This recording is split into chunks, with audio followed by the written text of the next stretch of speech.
several bullet wounds sustained Saturday night, September 7th.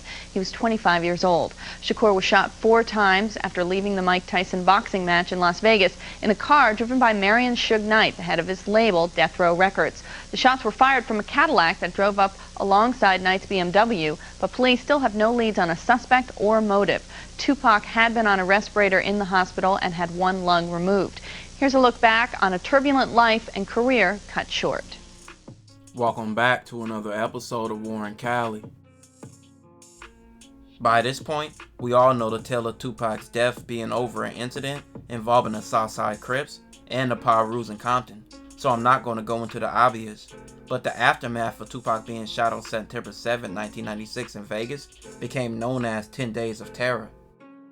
Between September 7th and September 17th of 1996, Compton police documented 13 separate drive-by shootings directly tied to the Pirus versus Crips war over Tupac's assassination.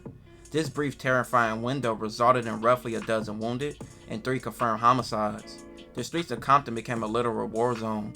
The murder of Tupac was viewed as mass disrespect. While the killing occurred under the Pirus' watch, they wanted revenge, and they wanted to make the Crips pay. So both sides went on offense and defense, leaving a trail of blood in Compton. Sunday, September 8th, 1996, the day after Tupac was shot, the streets of Compton were quiet, but the mob Pirus were hunting. Their first target was Darnell Brim, a notorious and high-ranking shot caller for the Southside Crips. Brim was ambushed at a local store on Atlantic Avenue. A vehicle crept up and unleashed a hail of gunfire, striking Brim multiple times. During the broad day assassination attempt, a heartbreaking tragedy occurred. A 10-year-old girl who was an innocent bystander was struck in the back by a stray bullet. As Brim collapsed, he fell directly on top of the wounded child. According to police reports, the shooter then exited his vehicle and walked up to Brim's fallen body. His gun was outstretched and he was there to finish the job. However, upon seeing the bleeding 10-year-old lying beneath the gang leader, the shooter paused. He lowered his weapon and walked away without firing a fatal shot. Both Brim and the young girl survived their critical injuries. The violence quickly escalated from attempted murder to confirmed fatalities. On the morning of September 11th, just 2 days before Tupac would officially die to his wounds, 30-year-old Bobby Finch became the first casualty of the war. Finch, who police identified as a suspected member of the Southside Crips, had just dropped his 10-year-old daughter off at her school. He was sitting at the wheel of his new car in front of his mother's house, preparing to head off to the gym. Suddenly, a car pulled up alongside of his car, and multiple shots were fired point-blank range. Finch sustained severe chest wounds and was rushed to the Martin Luther King Jr. Hospital, where he was pronounced dead minutes after his arrival. The Southside Crips took losses, so they wanted revenge. They struck back against the Pirus with lethal force. In the days that followed, 2 more men were gunned down in the streets of Compton, Timothy Flanagan and Marcus Childs, both whom police believe were Pirus. Both were killed in separate drive-by retaliations. The streets were locked into an endless cycle of vengeance. Both sets knew who the players were in the shooting. They knew it was Southside that did the shooting. So naturally the retaliation is going to start going. So I think the Bloods started it, and then from there, they retaliated because of that, went and shot a couple of Bloods, and it was on. It was on. What happened was that all the players that were from Compton came back to Compton. And we were told that, hey, you know, Southside was responsible for the shooting of Tupac, so it's coming back to Compton. And what that meant to us, a war was about to start. And sure enough, like 2 days later, it started. Okay.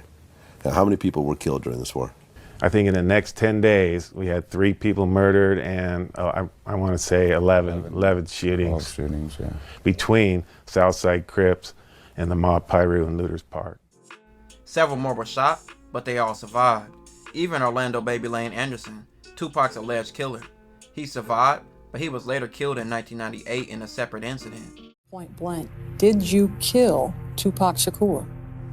I didn't kill Tupac.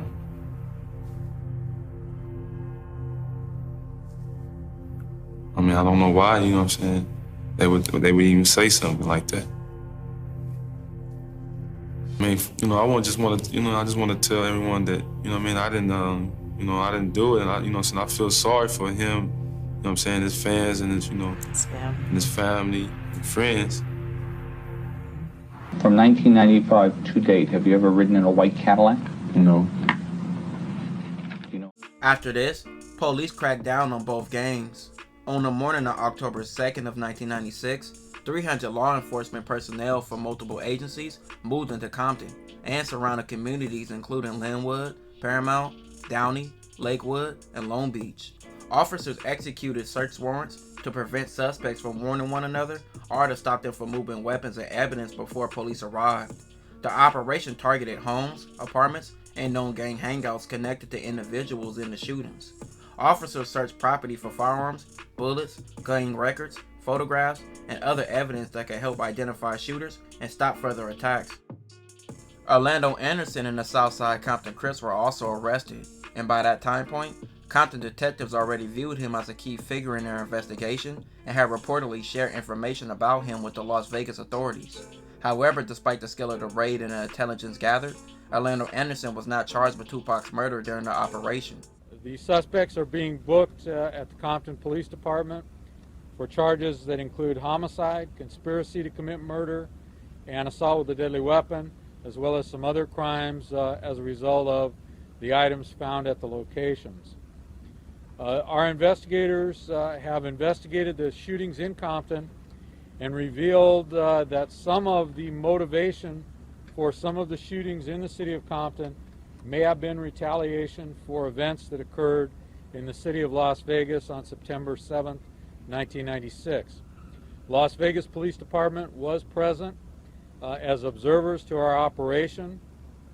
We have cooperated fully with them and have made our arrestees or anyone else that we contacted available if they choose to interview those persons in connection with the events that transpired in the city of Las Vegas.